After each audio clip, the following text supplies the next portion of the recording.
Olhar Digital. O futuro passa primeiro aqui. Olá, bem-vindos ao Olhar Digital. Primeiro foram os computadores, depois chegaram os notebooks, os smartphones e os tablets. Agora estamos entrando numa nova fase, a da computação de vestir. O primeiro exemplar a ganhar destaque nessa nova tendência são os óculos do Google, o Google Glass. E se engana quem pensa que trata-se de apenas mais um brinquedinho digital. No final do programa, você confere o que o Google Glass já pode fazer. Antes, será que já estamos vivendo uma cyberguerra? O conflito digital entre Estados Unidos e China nunca alcançou temperaturas tão altas. Conheça os detalhes do mais moderno dos combates. Esses ataques, eles tendem a usar uma técnica chamada em inglês de slow and low, que é voar baixo, devagar, para não ser detectado. E é muito difícil, pela complexidade, pela especialização do vírus, você não acreditar que exista ou um governo, uma grande empresa financiando o desenvolvimento. E em meio à revolução digital, o mercado brasileiro de PCs encolheu. Se você pensa em comprar ou reformar um imóvel, não pode perder o Olhar na Web dessa semana. Fizemos uma seleção de aplicativos e de sites que podem tornar a sua vida muito mais fácil.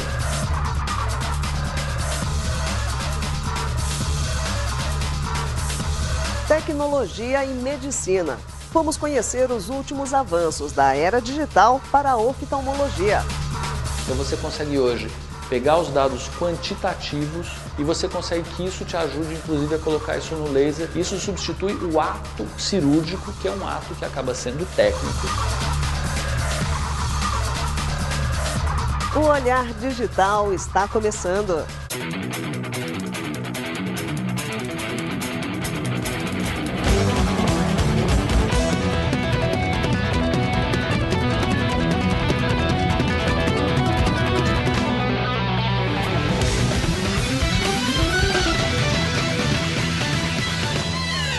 Será que já estamos em plena guerra digital?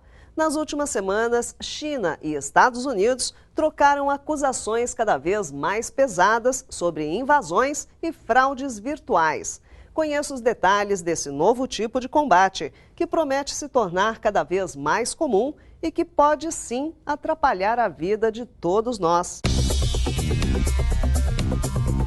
Virtual ou real, uma guerra nunca é bem-vinda.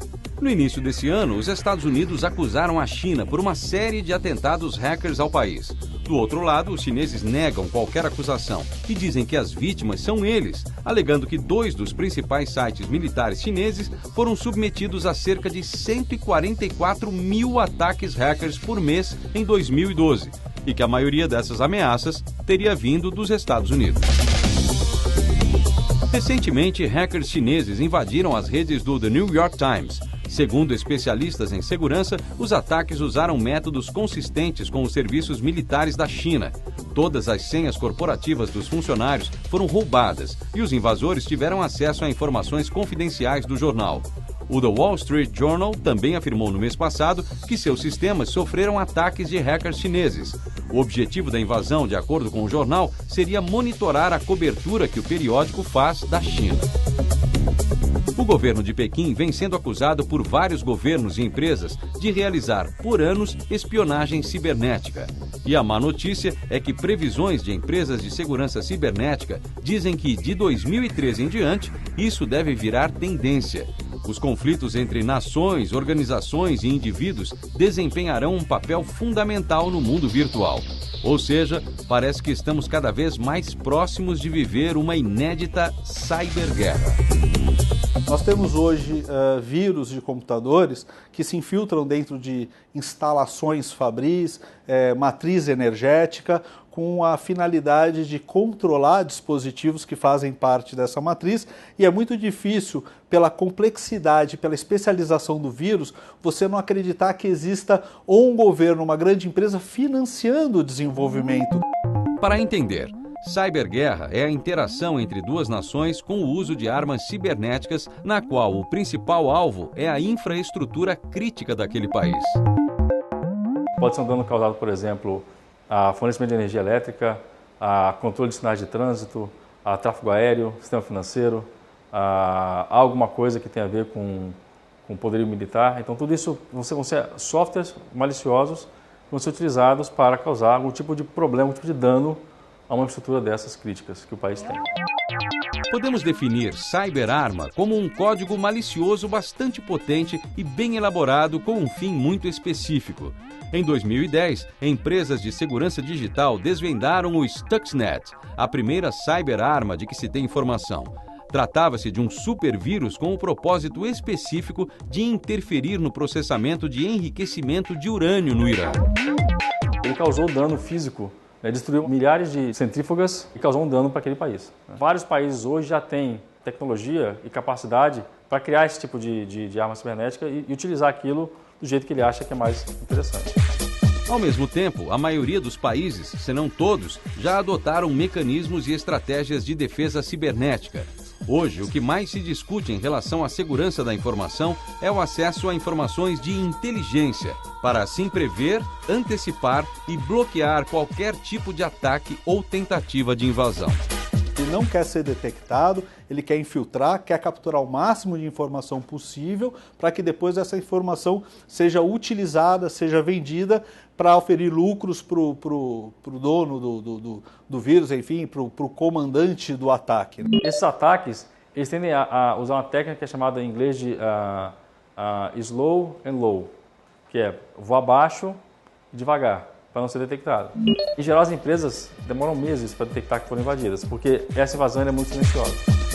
Essa empresa tem quase 130 mil servidores espalhados em todo o mundo e entrega 30% do tráfego mundial da internet.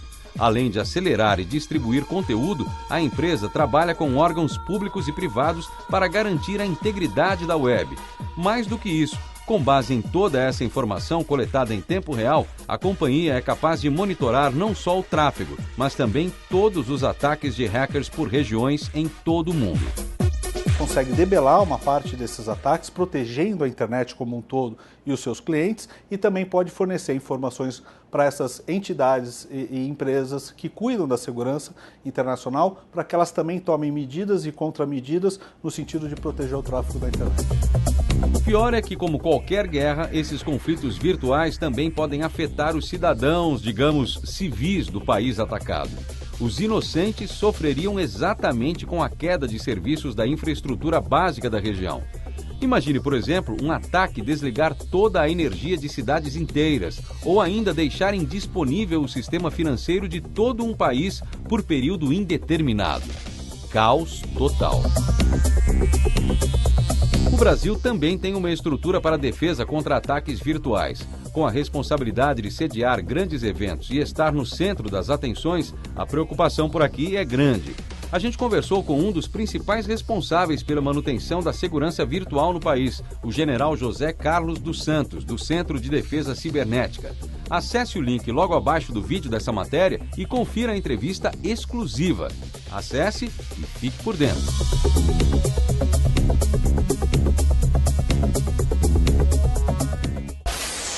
Daqui a pouco, a computação de vestir vem aí e o primeiro representante é o Google Glass. Saiba do que ele já é capaz.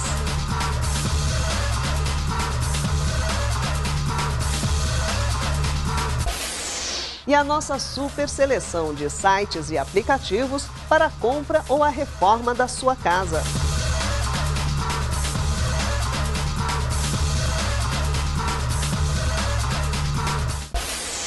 Uma das áreas da medicina que mais tem ganhado recursos novos é a da oftalmologia. Confira o que a era digital já levou para dentro dos consultórios. Sem dúvida, uma das áreas que mais evolui com o avanço da tecnologia é a medicina. Diagnósticos por imagens e tratamentos antes impossíveis de serem realizados surgem para cuidar melhor da nossa saúde. No Centro Cirúrgico da Escola Paulista de Medicina, que como poucos no mundo integra tecnologias diagnósticas e terapêuticas, fomos conhecer o que há de mais moderno na oftalmologia. O resultado é um tratamento cada vez mais otimizado e personalizado. A gente vê exatamente quais são as alterações que, no caso, o olho dele apresenta, coloca essas informações dentro de um aparelho que tem a possibilidade de tratar essas alterações e vai ter um tratamento feito exatamente para o olho dele, não serve para nenhum outro olho, para nenhum outro paciente, só para aquele olho daquele paciente. Uma das primeiras vantagens dessa integração entre os equipamentos que avaliam as condições do paciente com maior precisão antes da cirurgia a laser é que o médico não corre mais o risco de operar o olho errado. Pode parecer absurdo, mas este é um caso que se repete e preocupa muito a oftalmologia no Brasil. O melhor é que este é o menor benefício dessa integração. Você leva esse tratamento para o olho do paciente e o laser vai conferir se o que você está fazendo é para aquele olho que está embaixo dele mesmo. Então, a integração é total em relação aos exames. Essas novidades tecnológicas atendem qualquer tipo de paciente, mas são indispensáveis para os casos mais complicados, como, por exemplo, aqueles que já foram operados uma vez e precisam passar pelo processo cirúrgico novamente. Antes não havia tratamento específico para esses casos. Eles eram tratados exatamente como aqueles que nunca haviam operado. Os casos são bem diferentes, mas o tratamento era o mesmo e muitas vezes ineficaz. A tecnologia também beneficia muito quem necessita do transplante de córnea. Bom, mas você deve estar se perguntando o que fazem esses aparelhos. Respondendo rápido, eles fazem a topografia e uma tomografia do olho.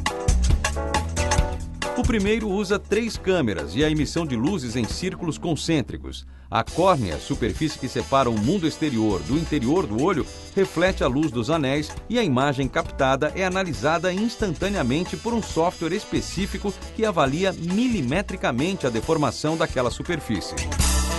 Ele compara depois com o software como seria um arranjo perfeito dos anéis redondinhos e equidistantes, de como que é o reflexo que a nossa córnea tem. E nossa córnea nunca é perfeita. Então a gente tem uma variação em relação à natureza. E dessa diferença aparecem mapas coloridos onde a gente consegue dizer, bom, aqui é mais curvo ou aqui é mais plano do que deveria ser.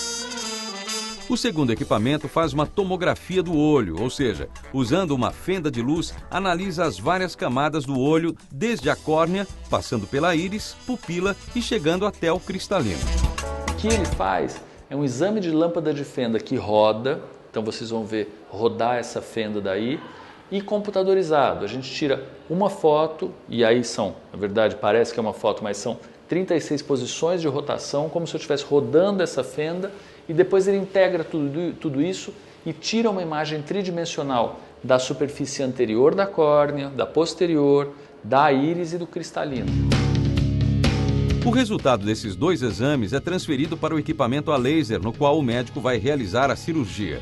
Todas essas informações, agora numéricas, servem para a cirurgia tratar exatamente e somente o necessário naquele olho, sem margem para erro. Então aqui tem uma região muito curva.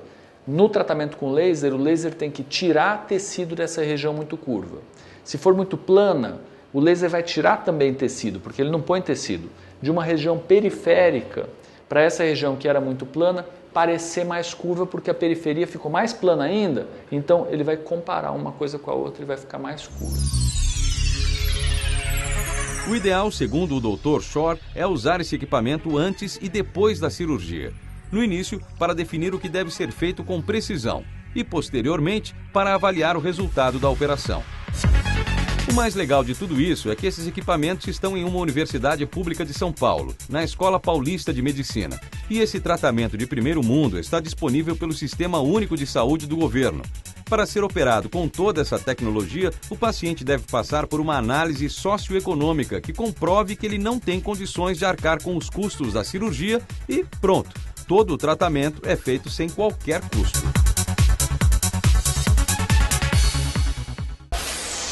A notícia parece fora de propósito. Depois de anos seguidos de crescimento, as vendas de computadores no Brasil caíram no ano passado. O país foi ultrapassado pelo Japão. Entenda por quê. Um passo atrás. Uma queda de 2% no volume de vendas derrubou o Brasil para a 4ª posição no mercado mundial de computadores. O país, que em 2012 havia se consolidado no 3º lugar, foi ultrapassado pelo Japão, que está atrás de China e Estados Unidos, respectivamente. É que o mercado brasileiro ele performou aquém das expectativas. Essa queda, segundo a consultoria IDC, responsável pelo levantamento, é atribuída a uma série de variáveis que atingiu diretamente o mercado brasileiro de PCs. A diminuição de oferta de HDs por conta da enchente na Tailândia no final do ano de 2011. Então, o ano ele já começou um pouco atípico, né? E durante o decorrer do ano nós tivemos uma série de flutuações na taxa do dólar, nós tivemos uma competitividade muito grande entre os fabricantes. Em 2011, um crescimento de 2 dígitos mexeu com o setor e fez com que as expectativas fossem extremamente altas para o ano passado. Mas isso não aconteceu. E agora, a previsão para o consolidado de 2013 está na direção oposta. A IDC espera uma queda de vendas ainda mais expressiva no setor este ano, 7% menos do que no ano passado.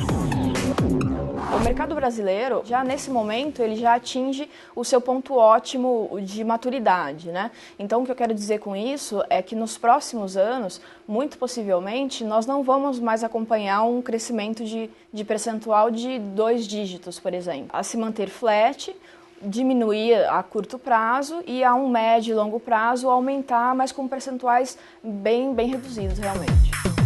O crescimento da penetração de tablets também contribui para esse resultado, mesmo que o dispositivo não seja visto como um substituto direto do computador. Mais do que isso, outra avaliação é que em 2012 o consumidor brasileiro se endividou mais, atraído por propostas de outros segmentos, com a queda de taxas dos produtos da linha branca e a redução do IPI para os automóveis.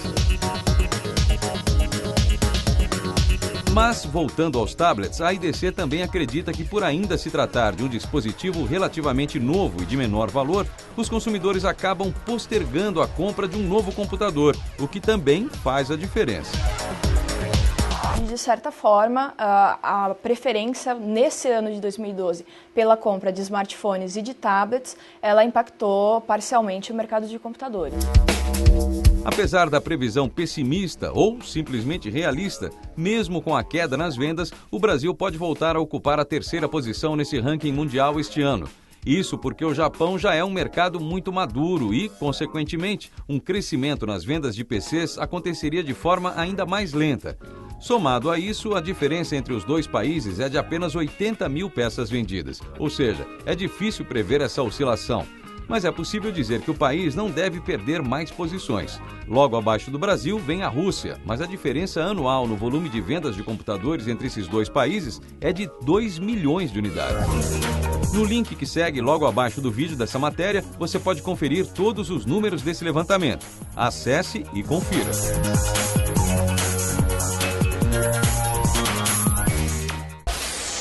Quando o Google anunciou que ia produzir óculos inteligentes, muita gente se perguntou para que eles serviriam. Hoje já se fala numa nova tendência, a da computação de vestir. E os óculos do Google são a primeira peça a ganhar a atenção mundial no assunto. Veja o que eles já podem fazer.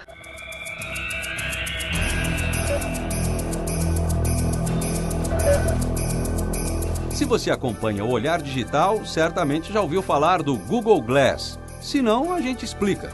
Poderíamos dizer que o Google Glass é um óculos inteligente, mas provavelmente estaríamos menosprezando a magnitude da invenção.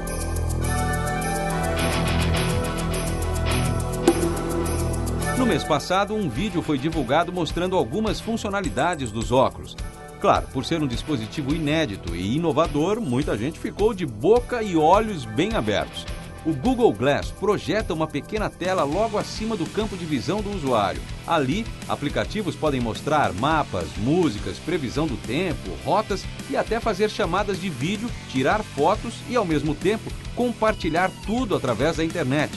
O dispositivo pode ser controlado tanto por um touchpad em sua lateral, quanto por comandos de voz. O visual dos óculos é algo a se discutir, mas suas funcionalidades não. A lente de projeção não ocupa todo o campo de visão do usuário e possui uma tecnologia que permite ao observador ler seu conteúdo sem a necessidade de mudar seu foco de visão. Em princípio, claro, o Glass será compatível com aplicativos do próprio Google, mas certamente centenas de aplicativos serão desenvolvidos por terceiros. Possibilidade de uso é o que não falta.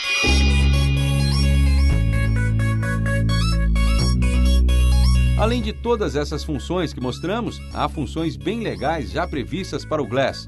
A mais recente fala em reconhecimento de pessoas pela roupa que elas estiverem usando. Um aplicativo fará com que o produto ajude a detectar outras pessoas, mesmo que seus rostos não estejam visíveis. Já pensou? O sistema se chama Insight e deve servir como facilitador em locais movimentados como aeroportos, estádios, shows e por aí vai. O New York Times também já prepara seu app para o Glass. Ele exibirá de hora em hora fotos e manchetes de notícias. Caso você dê o comando, o dispositivo ainda lê a notícia inteira para você. Outros aplicativos prometem tirar fotos, aplicar filtros e compartilhá-las automaticamente nas redes sociais. A previsão é que os primeiros usuários consigam o Google Glass ainda este ano. A expectativa é que ele custe algo em torno de $1.500, mais ou menos R$3.000. Os apps desenvolvidos para o Glass, segundo o próprio Google, deverão seguir 4 princípios básicos. Eles devem ter design personalizado, respeitar a tela e não invadir demais o campo de visão do usuário, intervir apenas em momentos oportunos e não surpreender o usuário com conteúdos possivelmente indesejados. Agora é esperar para ver. Ou apostar. Que tal usar a sua criatividade e imaginar possíveis usos para o mais novo e desejado gadget? Participe, deixe sua sugestão nos comentários, hein?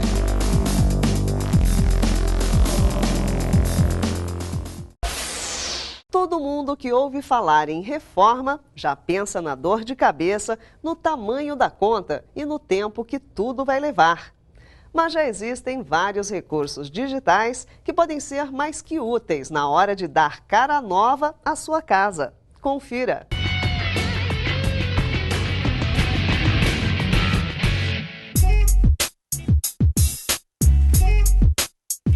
Normalmente, reforma em casa é sinônimo de quebradeira e dor de cabeça. Mas o planejamento pode ser algo bem divertido com a ajuda da tecnologia. No Olhar na Web dessa semana, selecionamos aplicativos que vão ajudar você a projetar ambientes como um verdadeiro arquiteto e decorar como um verdadeiro designer de interiores. Vamos lá? Encontramos apps interessantes nas duas principais plataformas de smartphones, iOS e Android, mas também há a opção para usar algumas ferramentas direto na web. Nos aplicativos mais completos, é possível criar e desenhar plantas internas e externas da casa. As interfaces são bastante intuitivas e fáceis de usar. Basta arrastar e soltar os objetos para ir compondo a diagramação. Outros apps usam uma espécie de realidade aumentada para identificar o espaço que você quer reformar. Basta apontar a câmera do aparelho para as arestas e começar a marcar os cantos. Simples assim. Depois você tem as opções para acrescentar portas, janelas e outros detalhes. Essas ferramentas também ajudam a resolver problemas de espaço, uma vez que você pode experimentar diversas posições sem ter de ficar arrastando ou trocando os móveis de lugar.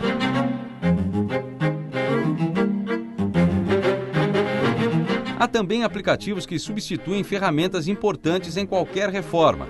Esta, disponível para iPhones e Androids, é a maneira mais fácil de verificar se as linhas e paredes estão realmente alinhadas. O nível de superfície ajuda a nivelar qualquer planta e tem até medidor de ângulo.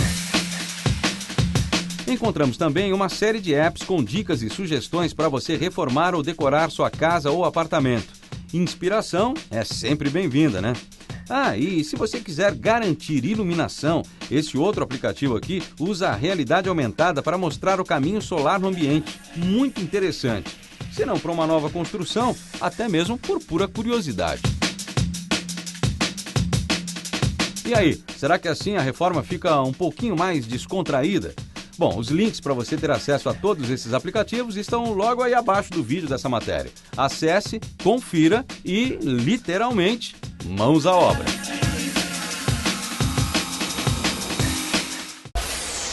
na semana que vem. As coisas vão esquentar. Vem aí o Laboratório Digital com os antivírus pagos 2013. Qual deles oferece a melhor proteção para a sua vida digital?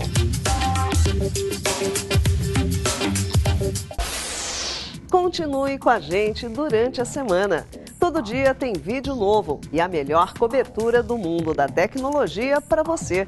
Aproveite para se cadastrar e passar a fazer parte da nossa comunidade. Preenchendo um formulário simples, você ganha uma homepage personalizada baseada nas suas preferências. Pode passar a comentar os conteúdos do site e participar automaticamente de todas as nossas promoções. Cadastre-se e junte-se a nós. Domingo que vem tem mais. Eu espero por você. Olhar Digital. O futuro passa primeiro aqui. Tchau!